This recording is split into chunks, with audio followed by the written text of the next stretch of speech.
Good good evening বন্ধুরা। তো এটা হচ্ছে চতুর্থীর ব্লগ।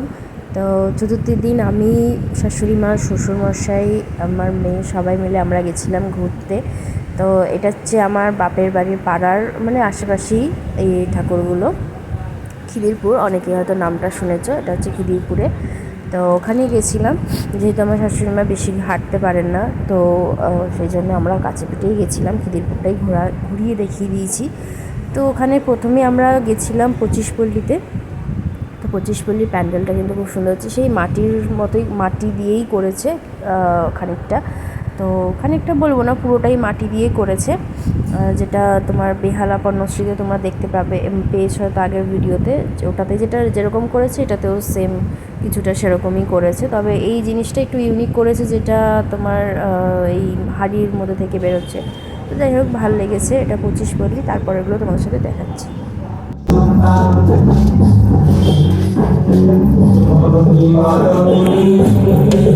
এটা হাড়ি হাড়ি হাড়ি থেকে ধান পড়ছে, সেই ধানের ওপরে মা করেছে। আর দুর্গা ঠাকুর কই? এই ক্লাবটির নাম হচ্ছে 74পল্লী, খিদিরপুর 74পল্লী। এখানে থিমটা তোমাদেরকে আমি ভেঙে বলছি না, তোমরা দেখলেই বুঝতে পারবে যে কি বানানো হয়েছে। তো এখানে প্রত্যেকটা আর্ট নিজের হাতে করা, এবং এটার একটা নাম ছিল যেটা এই মুহূর্তে আমার মনে পড়ছে না। তো এটার ভেতরে যখন যাব, তোমরা পুরোটা দেখলে বুঝতে পারবে যে এটা অ্যাকচুয়ালি কী থিম এবং কী বেসিসে এই জিনিসটা বানানো হয়েছে, এই মণ্ডপটা তৈরি করা হয়েছে। তো তোমাদেরকে আমি ভেঙে বলছি না, তোমরা ভিডিওটা দেখো, দেখলে আশা করি বুঝতে পারবে।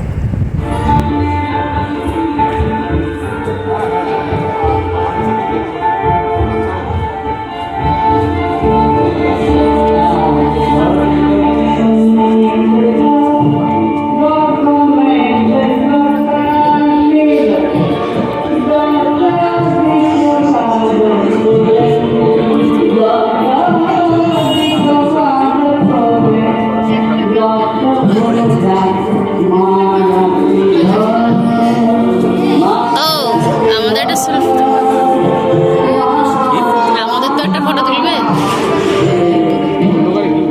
বাবা, সুন্দর ঝাড়বাতি।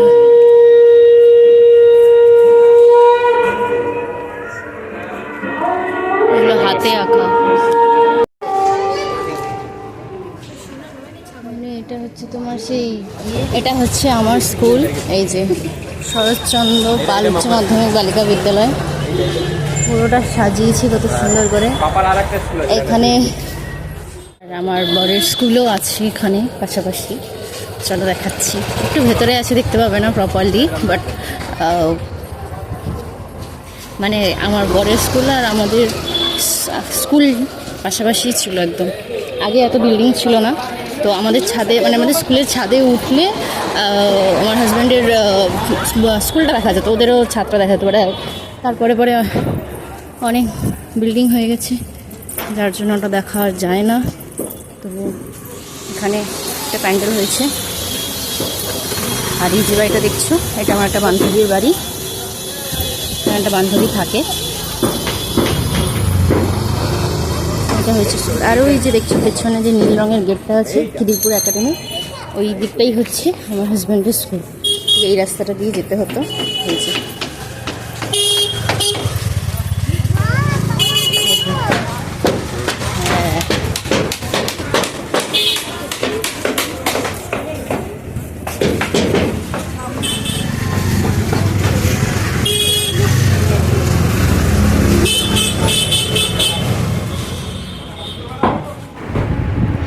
এটা খিদিরপুরের যুবক সংঘ, যার থিম হচ্ছে রঙ্গমঞ্চ। এখানে দেখানো হয়েছে যে একটা পৃথিবী, যে পৃথিবীর প্রত্যেকটা মানুষ নিজের জীবনের মধ্যে অভিনয় করে চলেছে। তারা কখনো ভেঙে পড়ছে, তারা কখনো আনন্দে আছে।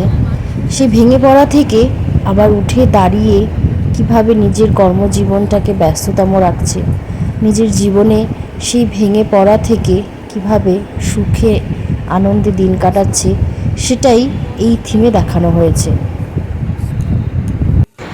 এখানে একটি পুতুল দেখানো হচ্ছে, যে পুতুলটা অনেক রকম বার্তা তোমাদেরকে বোঝানোর চেষ্টা করছে। এই যে পুতুলটা দেখছো, এটা এখন দাঁড়িয়ে আছে, তো একটু পরে তোমাদেরকে আমি বলছি যে কেন পুতুলটা বার্তা প্রচার করছে, কি বার্তা প্রচার করছে সেটা তোমাদেরকে দেখাচ্ছি। এই যে দেখো আস্তে আস্তে পুতুলটা নিচে নামছে, এটা হচ্ছে মানুষ ভেঙে পড়ছে। মানুষ যখন কোনো কষ্ট পায়, আঘাত পায়, তখন ভেঙে পড়ে, তখন সমস্ত কাজ কর্ম, নিজের জীবন হয়তো থেমে যায় কিছুক্ষণের জন্য থেমে যায়।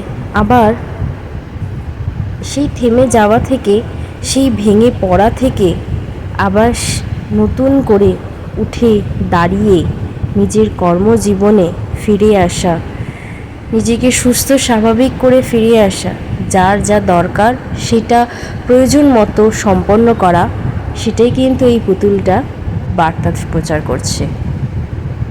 তোমাদের কেমন লাগলো আমাকে কিন্তু জানিও, আমার কিন্তু বেশ ভালো লেগেছে। তবে এই থিমের ব্যাপারগুলো আমি কিন্তু ওখানে কিছু মানুষজনের কাছ থেকেই শুনেছি, তাই ভাবলাম তোমাদের সাথেও শেয়ার করে দিই। আশা করি বুঝতে পারবে, না হলে কিছুই বুঝতে পারবে না। যেগুলো শুনতে পেয়েছি সেগুলোই তোমাদের সাথে শেয়ার করলাম, যেগুলো পাইনি সেগুলো আর তোমাদের সাথে শেয়ার করতে পারলাম না। কিন্তু হতাশয়ে বিষণ্ণ হয়ে দারুণ লাগছে। জীবনের আরেক মানে চরম উঠে দাঁড়ানোটাও জীবন। প্রত্যেকটি সূর্যাস্তের পর যেন ভোর আসে নতুন শক্তি।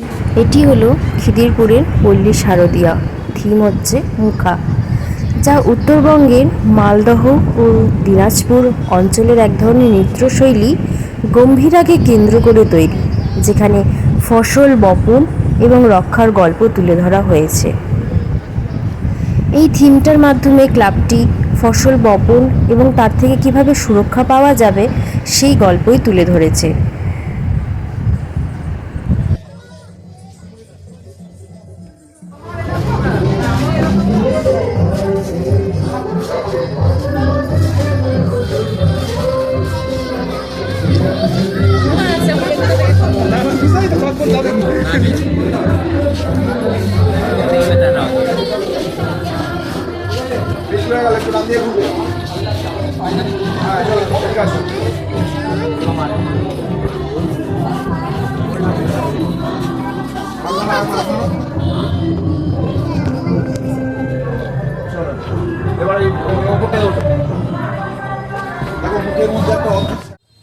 এটা খিদিরপুরের উদয়ন সংঘ ক্লাব থিম করেছে জল সংকট। জল সংকটকে কীভাবে আমরা বাঁচতে পারবো জলের অভাব থেকে, সেই বেসিসে ওরা একটা প্যান্ডেল তৈরি করেছে এবং থিম করেছে যে যারা নিম্নবিত্ত আছে, একদম নিম্ন স্তরে আছে, তারা কিভাবে জলটা অপচয় না করে কিভাবে সংগ্রহ করে রাখতে পারে এবং তারা কিভাবে নিজেদের পরিবেশটাকে সুস্থ স্বাভাবিক রাখতে পারে। কারণ পরিবেশ, এনভায়রনমেন্ট আমাদের উপরই নির্ভর করে যে কিভাবে আমরা সেই আমাদের পরিবেশটাকে সুস্থ এবং স্বাভাবিক রাখবো। তো সেই একটা জিনিস তুলে ধরেছে এই নিম্নবিত্ত স্তরে যারা থাকে তাদের ঘর বাড়ি কীরকম হয়, তারা জীবনযাপন কীরকম করে, এবং যখন জলের সমস্যা হয়, জল সংকট যখন দেখা যায়, তখন কিভাবে তারা জল সঞ্চয় করে রাখে, কীভাবে তারা জল সংগ্রহ করে রাখে, সেই বেসিসে ওরা কিন্তু এই প্যান্ডেলটা তৈরি করে।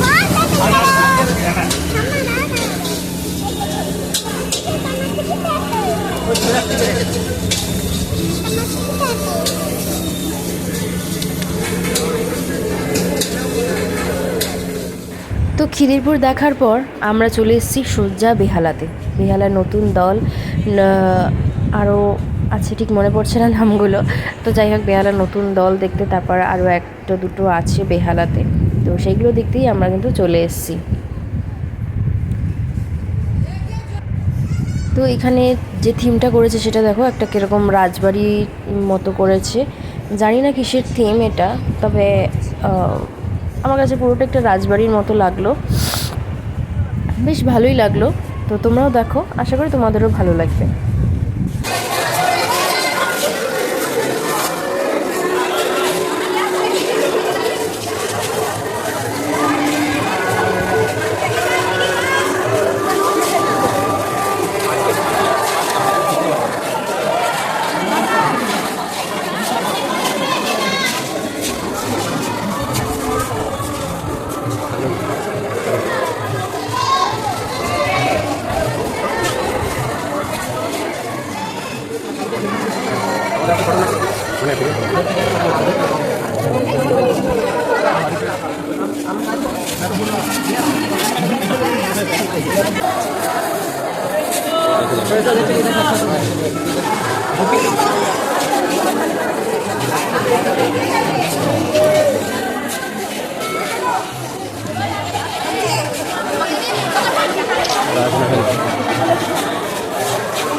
এটা কি করেছে?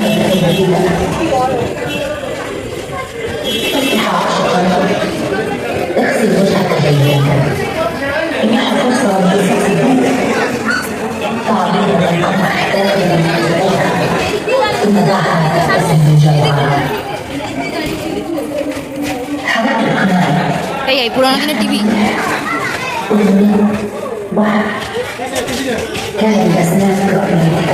কোন দেশের ভাষা বলছে? এই কোন দেশের ভাষা বলছে?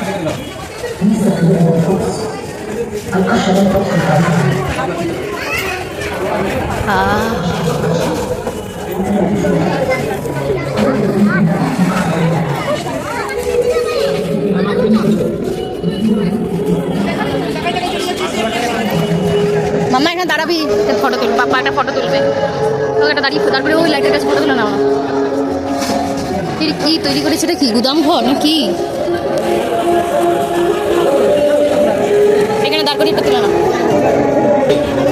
এই তো গুদাম ঘর তুলেছি করেছি, দেখো পুরো গুদাম ঘর।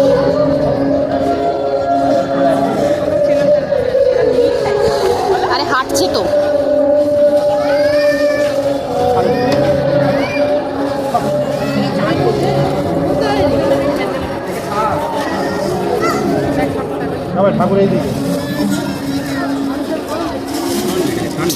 ছাড়ো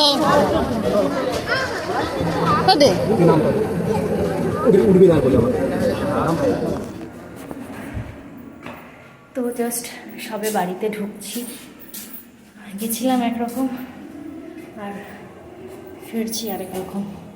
তো বাড়িতে গিয়ে সোজা শুয়ে পড়বো, আর ভালো লাগছে না, পা ব্যথা হয়ে গেছে।